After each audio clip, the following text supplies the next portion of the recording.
So you want to homeschool, but you don't have space in your house for your own dedicated room. And maybe you, like me, have lusted after seeing other people's perfectly aesthetically put together homeschool rooms, but you don't have that much space or maybe that much money to decorate. Well, I want to show you our Homeschool Nook.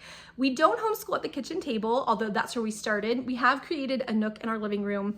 And I want to give you an absolute real world view of what a family that has 2 kids homeschooling, but also has 2 children who are in high school going to public school, what it looks like. We are a family of 6. We are in a 4-bedroom house. There is not room for us to dedicate one room for homeschooling. My husband works from home full time. I work from home part-time and then work outside the home part-time for my job. So we are here a lot and we needed something that was very functional. I'm going to turn the camera around and walk you through how we've created a homeschool nook at the side of our living room, kind of keeping it as much as we can out of the flow of traffic.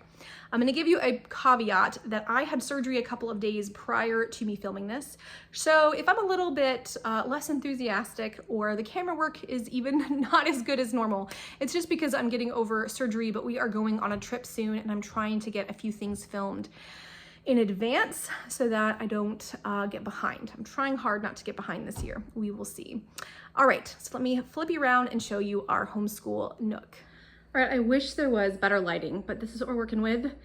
So what you're seeing is the back of our living room and our Homeschool Nook. So here, my cart there, our homeschool table and our bookshelf.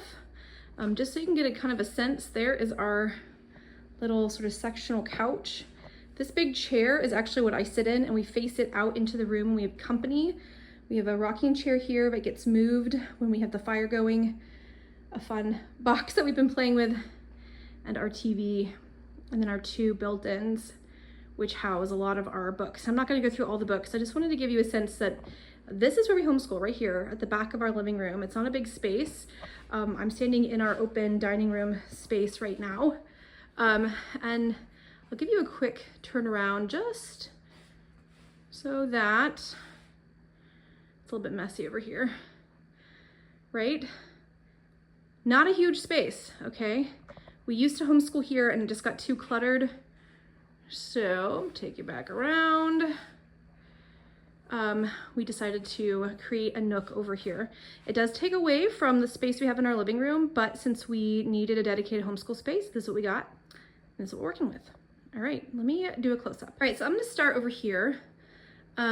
This is what was originally our like homeschool. This is all we had for homeschool when we started. It was the top of this like hutch, I guess.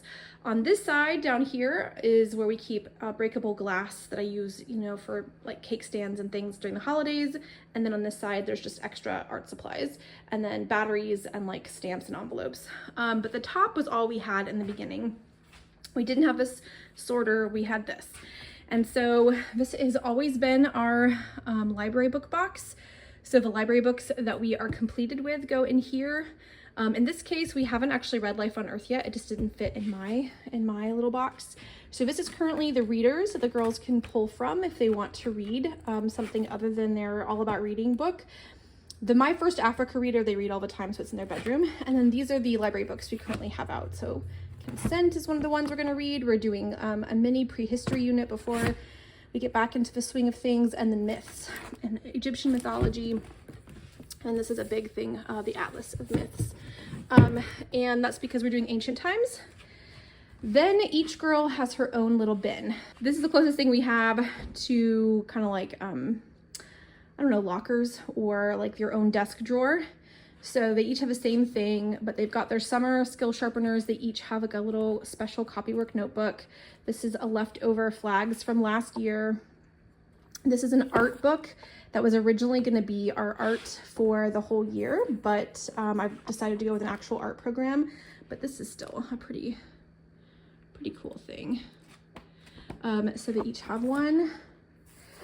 Their Math with Confidence for first grade, their Logic for first grade, their Geography for first grade, and then a whiteboard, their handwriting, and then a little fuzzy coin purse that they like to have, and they each have one, right? Right now, this is my catch-all. This needs to be updated, but this has their old unfinished Math with Confidence books and an atlas, and some old handwriting. Those may end up getting moved to my office, and other books that we need to have stored here may come to live here. I also have number lines that I haven't used yet. These are like integer lines that are dry erase. There's a 2-pack. So that's kind of where we started. I added this year. Now you'll see our Paw Patrol like dinner mats. This is for Play-Doh or painting to try to help protect the table. We have a stack of sticker books and coloring books up here. And that is really just so they can grab something and do their own art. This is to try to help create a little bit of independence. My kids love to do art. So we have handwriting paper here. And then we have white printer paper here. We have tracing paper here.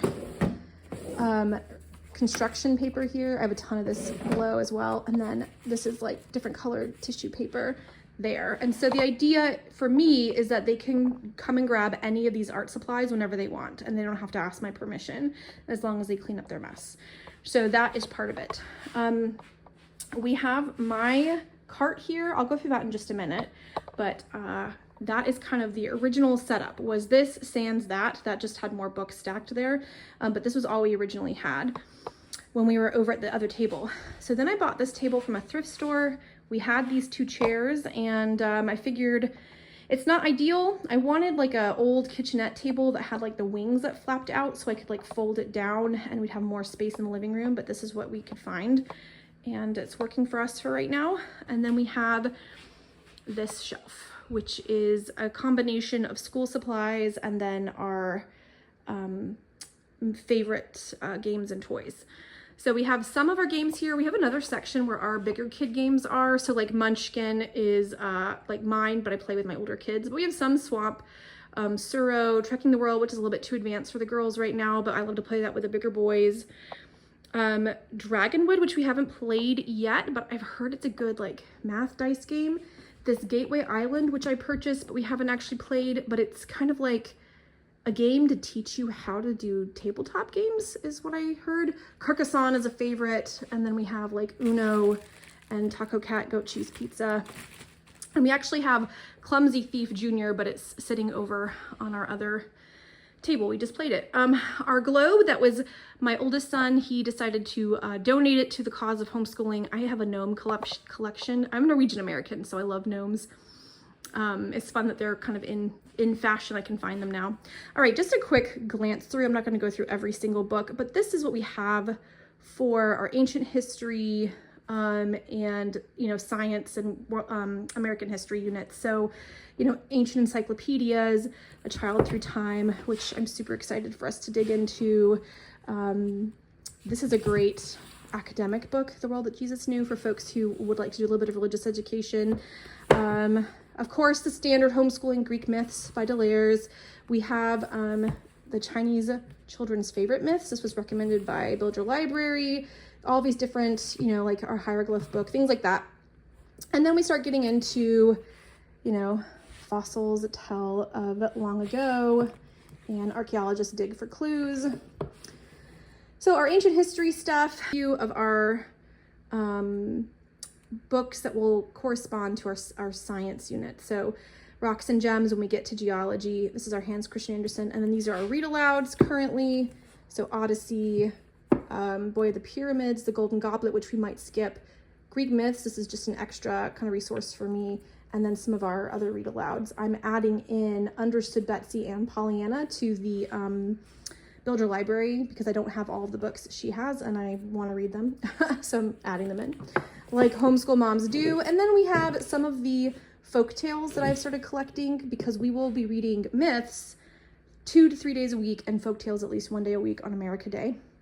Yeah, so then I finally got this in, the children's Ramayana. Oh my gosh, this is a stunning book. Y'all, this is gorgeous. It is beautiful. Doing this one-handed is hard. Anyways, I'll have to do a flip through. That's beautiful. I've got some poetry. I've got Egyptology, which is just fun. Exploring America's Wildlife. This is a gorgeous book. So we're going to add this into America Day. Just some more different stuff. Oh yeah, secret codes, which we might do with hieroglyphics. I don't know yet. And then again, like just random stuff that we might be doing. Oh yeah, the story of life, because we're doing a prehistory unit on evolution because we don't find anything incompatible with the Bible and evolution. That's not something that bothers us. Here is our big world history encyclopedia. So this is the big one we'll draw from.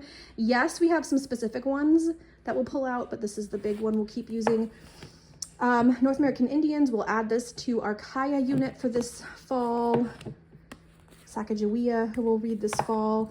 And then like some more, we'll add these into our poetry tea time, these little flower fairy books, some art books and things like that. These are all about living in colonial times. So these really we won't use until second term, but second term will start for us in like the end of October. So this is our Sparks and Stars, our second science curriculum, which again will probably start sometime around November, December. And then I've gone through a few of these. This is some of our morning baskety type stuff. Oh yeah, this is a resource for thinking of picture books for American history, women of American history. Again, this is for the America Day unit. And then other stuff like that, right? Maker's Lab, Indescribable, which is a kind of a Christian, it is a Christian devotional that we will probably do once a week. Our American history stuff. And I have this whole set, and I'm gonna see if if the kids will respond to it. It was too dry the last time we tried to read it, but that's the whole early American history from the maestros. And then here's our art book. I'm sorry if I'm sounding a little tired, y'all. I am filming this after surgery, and I probably should have waited, but I wanted to do it before we left on a trip, so I'm a little tired. Okay, so here we come down are some puzzles. We've got our solar system puzzle, a mermaid puzzle that we love, and then a world puzzle. These are the puzzles that survived a Great Purge because the kids refused to put them back in their boxes, and if I couldn't find the pieces, I threw them away. And they had to learn a hard lesson. A geode that was their dad's, a light because they love to pretend to go camping in their closet. So that's one of the lights they're allowed to use. Right now, this is where we're keeping our kind of art supplies. We are going to each get our own pencil box that they will keep their own art supplies in. And then whatever is over here is for community use. So they don't have to fight over everything. This is a little like caddy. I may or may not keep this. I might repurpose it. But for right now, that's what we've got as far as art supplies. Down here, this basket has kind of got some technology in it, as well as like a back massager. That's my husband's. We're just gonna try to figure out a better system here, but that's just what we got for now. This has paints, different kinds of paints in here. As you can see, some watercolor, some dot markers, and then a little bit of washable paint. You may or may not keep that there. This is more just sort of random, like crafty stuff. They love playing with this like ice cream scoop thing. They've had that for like 3 years. Then down here, there's usually 3, and the other Magnetiles is actually right there because they were taking them outside to play with the neighbor on the porch and haven't put them back. Then we have our like city building equipment, and then random assorted stuff in here. But this is kind of what we have left of their major toys that aren't stuffies in their bedrooms. All right, this is gonna be our special homeschool candle. I had one, you can actually, if you look back up there next to the gnome, you see the one from last year. This is the one from this year. It's brand new, and we will light it to start our homeschool day and help make it special, and they will take turns getting the chance to blow it out. I like that it's in the kind of glass casing, because then if it tips, it'll just put itself out. You'll be messy with wax, but it will be safe. So, and it's pretty, it's aesthetically pleasing. All right, so now we're back over here to my homeschool cart. Now this is not perfectly set up, but again, I wanted to get this kind of filmed. We are gonna be trying this. Today is calendar. I got this on Amazon. I'm trying not to shop on Amazon, but I could not find something that I wanted from Rainbow Resource or Christian Books. But we know our days of the week, and we do know our months of the year, but our concept of how those things go together is still pretty nebulous. So I thought this might be a nice way to practice, even if we don't do it every single day, even if we did it like Mondays and Fridays, for them to kind of think about how we move through a calendar. It wasn't very expensive, it was less than $20. So we're gonna see how that works. And I'm trying to find a good spot for it. As you can tell, it kind of is, yeah, it's bigger than I expected, and I don't have any good spots. So we will see where that ends up going. But the rest of this, here's our lighter for our candle. The rest of this is just stuff that we will use on an everyday basis that I want the kids to know is mom's stuff, that is not there for them to grab and play. So right up front, you see the 2 All About Reading levels that we are in now. Okay, so if we turn it around, you can kind of see how we have this set up. Again, there's a few things missing, like all of our America Day stuff is not over here yet, and we are missing a couple of our resources for like Spanish. Those things haven't been added just because I'm still doing my lesson planning, but I wanted to get this done. So our first read aloud is The Tale of Despero. This is per Build Your Library. So this is our first read aloud. I've actually never read it. Katie Camillo wrote after I was a kid. So then we'll be doing Little Hearts and Little Hands. So this is the Bones and Stones unit. So this is dinosaurs and fossils and caves and, you know, volcanoes and things. And so here's the science storybook. So they are all right there because these are basically multiple day a week items. If something only gets used once a week, it's going to go up there. But if it gets used more than once a week, it's going to stay here. So here is our Math with Confidence, and I will be creating a binder with extra of the Black Line Masters. Then behind it is where we have all of our All About Reading. So here is the All About Reading like teacher's guide, and then the big binder is behind it. I'm not going to pull that out. And like you've already seen, those are the 2 readers that we're currently working on. And yeah, that's kind of our core actually is right there, right? We have our History Quest book, which I need to add here. And then our science is here, our math is here, and our reading is here. So once I put in History Quest and whatever American Girl book we're reading up to this top, we'll have all of our core right there on the top row.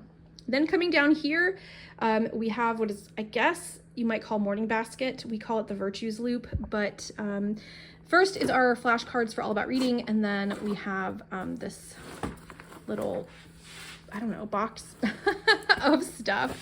So I've already kind of done a video on this. I don't want to spend too much time, but like here are our manners cards. A friend of mine gave me these character building cards, the Would You Rather EU edition that we're going to use to kind of be a fun start. Our mindfulness kids, I'm going to curate about 5 of these per term, but I have the whole deck here. Eventually we'll do the health and safety cards, and then for this term we're doing notable Native people because at least once a week we're going to read an inspiring, you know, page about a biography of an inspiring person. So that's kind of where this is at. My sister-in-law gave me this collection of Brain Quest kindergarten things, so I may or may not incorporate these, but I have them. I didn't buy them, they were a gift. So there we go. That's sort of our mini morning basket. Slide that back in. And then for folks who are curious, yes, we identify as secular homeschoolers, but we are personally religious. And this is the Bible that we're currently using, God's Big Picture Bible Storybook by N.T. Wright. And we love it. All right, down at the bottom is where we have our math manipulatives. And we still are collecting a few things. As you can see, we've got our pattern blocks here. We have a thing of straws because Math with Confidence uses straws or other like long counters for doing lengths and some of their visual geometry stuff. And then we have the kind of math kit that I'm working on. All right, and just to give you a little bit of a look inside, we've got coins, we've got the clocks that I just picked up, we have the dollars, and then down here we've got the like counters. I'm going to be getting some like puffball counters to add just because those are easy and you can get a whole bunch of them. And then I also have the base 10 blocks that are in my office. I just haven't added them because they really need their own box, and I haven't decided how I want to store them yet. But that is all going to be math manipulative, so they're kind of out of the way, but they're not, I don't have to go digging for them. And again, like our morning time, our kind of virtues specials loop is going to be here, and then our everyday stuff is going to be here. And then, you know, stuff that gets used once a week will be kind of over there or over on that top shelf. All right, you guys, so that is our Homeschool Nook. This is how we are homeschooling on a budget and in a very small space. It's not a whole homeschool room, but it's more than just a kitchen table. I feel really fortunate that we were able to fit this table and the extra bookshelf in to our living room. It can make the living room feel a little chaotic, so we're working hard at trying to separate school and the rest of our life so that we can really have a division. But when you homeschool, unless you have the space to create an actual room, you just have to accept that homeschooling is just a part of life. It's not a separate thing you do. So we're trying to find good work-life balance. Comment down below and let me know, where you homeschool. Do you homeschool at the kitchen table? Do you have your own room? Do you have a nook kind of like we have? Do you lay on the couch and homeschool? I tried that with lap desks and it was just too casual. It was really hard for the girls to focus. Something I'd like to do is eventually do like read alouds on the couch, kind of work up to our ability to stay focused even when we're doing a read aloud, but we aren't quite there yet. All right, y'all, I hope that you are getting your ideas together. If you've started school, I hope that your back to school has gone well. And if you, like me, are just gearing up to start school in a few weeks, I hope that these last few weeks of summer are enjoyable. Until the next video, bye.